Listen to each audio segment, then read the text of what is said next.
Level 1, the first drink. You are not an alcoholic, not in the way people imagine. You are young, maybe 19, maybe 24, maybe older. It doesn't matter. What matters is this. You're standing in a kitchen at a party. Music leaks from speakers that are trying too hard. Someone is laughing too loudly in another room. The counter is crowded with bottles and plastic cups and half-finished conversations. Someone hands you a drink. You hesitate. Not because you're afraid, because you're curious. You've seen this your whole life. Movies where people drink after impossible days and suddenly become lighter versions of themselves. Family gatherings where alcohol turns awkward silence into laughter. Friends posting glasses online with captions about deserved weekends and needed escapes. The drink feels normal before it even touches your lips. You take a sip, it burns, then it warms. Then something strange happens. The noise inside your head softens. The version of you that overthinks everything steps backward. You talk easier, laugh louder. People seem warmer somehow, more reachable. The room becomes easier to exist inside. And when you wake up the next morning with dry lips and a headache quietly waiting behind your eyes, you don't remember the discomfort first. You remember the feeling, the relief, the version of yourself that felt simpler to be. That memory matters more than you realize. Level 2, the social drinker. Drinking becomes part of life, not addiction, just life.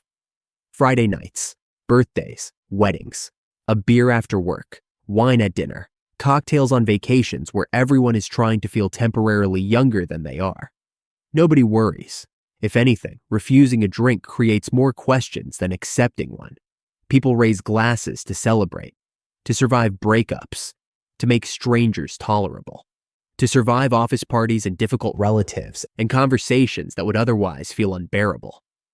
Alcohol becomes attached to moments. Good day, drink. Bad day, drink. Promotion, drink. Heartbreak, drink. You still have control. You still wake up and go to work. Still pay rent. Still show up. The evidence supports your case. You are fine. But something small has changed. You notice yourself looking forward to drinking. Not desperately, just enough to notice. An addiction rarely begins with desperation. It begins with preference. The drink becomes associated with reward, a shortcut toward comfort. You start believing something dangerous without realizing it. That alcohol doesn't just accompany good moments, it improves them. Level 3, the ritual. You buy alcohol for home now, not because you need it, because it's convenient. A drink while watching something, one after dinner, one before sleep. You call it unwinding. You tell yourself routines are harmless. Coffee is a routine. Music is a routine. This is simply another ritual. But rituals become expectations faster than people realize. You stop by the store automatically. You know your favorite brand. You know how long the bottle lasts. One evening, you run out, and something surprises you. Irritation. Not panic, not fear. Just enough annoyance to pull you into your car 15 minutes before closing. The relief you feel carrying the bag back inside unsettles you slightly. You ignore it. You are still in control. That sentence becomes important. You repeat it often now. You still drink socially, mostly, but something private is beginning to form underneath the public version. You notice yourself drinking faster than before, needing more for the same feeling. The first drink used to loosen you. Now it feels like preparation for the second. You sleep heavier, but worse. Wake up tired, slightly foggy. You blame work, stress, bad sleep habits, anything except the obvious, because the obvious feels dramatic. An addiction never looks dramatic while it's introducing itself. It looks ordinary. Level 4, the escape. Life gets harder, not catastrophically, just enough. Bills, stress, loneliness that settles into evenings, arguments that replay in your head long after they ended, the quiet disappointments adulthood delivers without warning, and alcohol becomes useful. This is where things begin changing. You are no longer drinking for fun. you are drinking for relief. The drink softens sharp edges, makes disappointment blurrier, makes anxiety quieter. You begin drinking alone more often. That part stays private. You don't post those drinks. People still know you as social, easygoing, fun. They don't see the nights when you pour the second glass before finishing the first, or the mornings when your sleep feels strangely heavy but never restful. Alcohol still works. That is the dangerous part. When something works, people defend it, especially when they secretly need it. You tell yourself you deserve this. You work hard. Life is difficult. Everybody has something. Some people meditate. Some people run. This is yours. And maybe that's true. But meditation doesn't ask for more tomorrow than it asked for yesterday. Alcohol does. Quietly, patiently, without urgency. Level 5, the functional. This is the level people misunderstand. Because from the outside, life still looks mostly intact. You go to work, meet deadlines, answer calls, show up to birthdays and dinners and obligations. Maybe you're even successful. People call you dependable. Nobody sees the calculations. How bad is the headache? How much coffee will fix it? How long until evening? You become skilled. Mouthwash, eye drops, breath mints, excuses. You create rules. Never before noon. Never too much. Never during important events. Rules feel comforting because they create the illusion of control. Then the rules bend, then disappear so quietly you barely notice. Your tolerance rises. The amount that once relaxed you barely touches you now, so you pour more. This is the strange mathematics of alcohol. The reward shrinks, the cost grows, but your brain remembers the old feeling and keeps chasing it anyway. You still look functional. That is what makes this dangerous. People imagine addiction as collapse, but collapse comes later. Before collapse comes performance. The ability to smile while quietly struggling. The ability to look fine while negotiating with yourself every day. One drink tonight. Just enough. Nothing excessive. You still believe you are managing it. What you don't realize is this. Alcohol is no longer visiting your life. It is moving in, and the people around you are beginning to notice things you still refuse to see. That is where the next level begins. Level 6, the secret. You hide it now, not because anyone forced you to, because you already know what they would say if they saw the full picture. You hide bottles, delete delivery receipts, pour into coffee mugs and water bottles and glasses that make the liquid harder to identify. You become strategic. And secrecy changes people. Lying is exhausting. You cancel plans more often. Staying home feels easier, safer. You tell friends you're tired, busy, overwhelmed. Technically, you're not lying, but the truth sits behind your teeth like something fragile and dangerous. You start forgetting things, conversations, promises, stories you've already told. You become defensive over harmless questions. How many drinks was that? You okay? You snap too quickly. Because shame often sounds like anger. Maybe your partner notices. Maybe your parents. Maybe your closest friend. They study you longer than usual. Hear the slight slur you think you're hiding.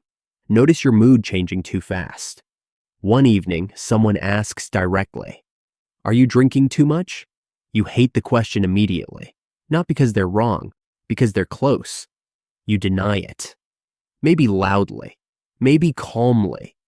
You point toward responsibilities you still manage, your job, your bills, your ability to function, and that is the dangerous illusion of this level. You still have evidence, you are still standing, but alcohol creates a terrible loop. It causes the loneliness, then offers temporary relief from the loneliness it created, and the relief feels real enough to keep believing in. Level 7, the falling circle. Trust begins disappearing. Not all at once, gradually. You arrive late, cancel plans, apologize, mean the apology every time. That is what makes addiction painful. You are not trying to hurt people. You are trying to survive yourself. Arguments become common now, maybe with a partner, maybe with family, maybe with the friend who stayed longer than most people would. You feel watched, judged, controlled. They feel helpless. Both sides leave wounded. And something strange begins happening. Your world gets smaller. That part happens slowly enough to miss. Fewer invitations, fewer calls. People stop depending on you the way they used to. Not because they stopped caring, because disappointment becomes exhausting. You lose things, quietly, a friendship, a relationship, a version of yourself. You promise you'll do better, and you mean it. That is the tragedy people misunderstand. Addiction does not always destroy honesty. Sometimes it destroys the ability to keep promises you genuinely meant when you made them. You wake up one morning and notice your phone is quieter. The people who used to call first don't anymore. Your mother checks on you differently now. Your father sounds careful. Your closest friend still answers, but slower than before. You tell yourself people abandoned you. The truth is harder. Alcohol has been asking you to choose for a long time, and without noticing, you kept choosing it. Level 8, the dependent. Now your body joins the conversation. This changes everything. You wake anxious, hands trembling slightly. Your stomach hurts. Sleep becomes unreliable. Your patience disappears. You blame stress, poor sleep, work, anything except the obvious. Because the obvious is terrifying. You need alcohol now, maybe not constantly, but enough. Enough that absence feels loud. Enough that certain mornings feel impossible without it. You become strategic. You know store hours, hiding places, exactly how much remains in the bottle without checking. The alcohol that once made you feel alive now simply makes you feel normal.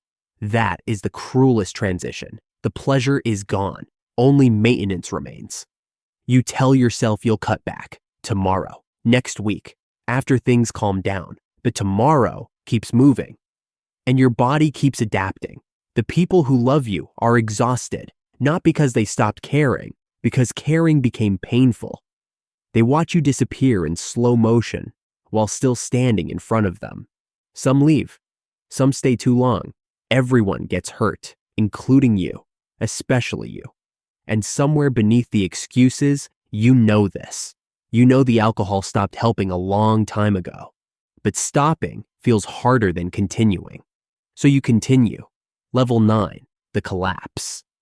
People imagine collapse as something dramatic, a rock bottom scene from a movie. Sometimes it looks like that. Sometimes it doesn't.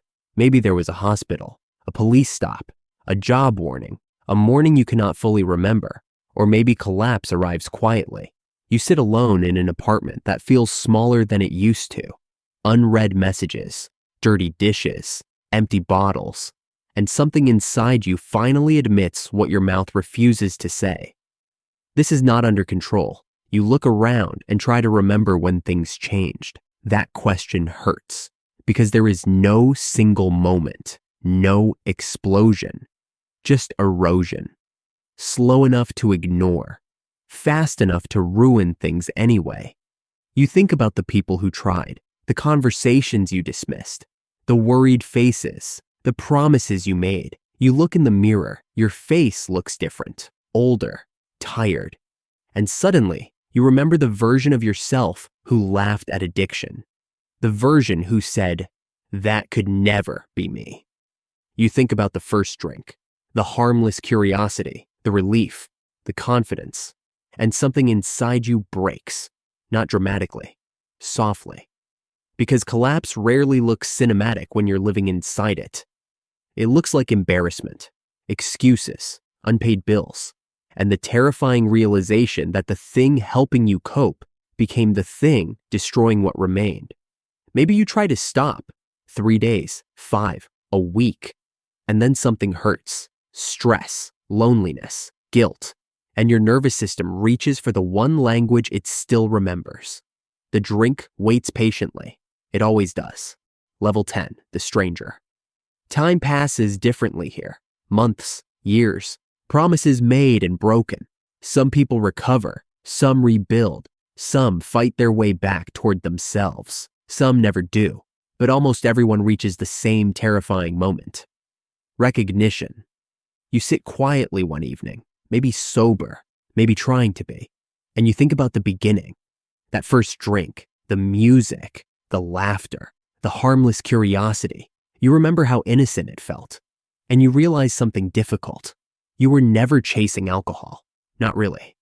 You were chasing relief, comfort, silence, a softer version of reality. The bottle was simply the vehicle. And somewhere along the road, the destination changed. You lost pieces of yourself so gradually, you never heard them falling. Trust, confidence, relationships, the mornings that felt light. The person who believed they could stop any time. You look in the mirror, and for a second, you search, not for sobriety, not for excuses, for recognition. And then it hits you. The scariest part wasn't losing control. It was realizing the person in the mirror wasn't the person who took the first drink. Thank you for watching Vinta.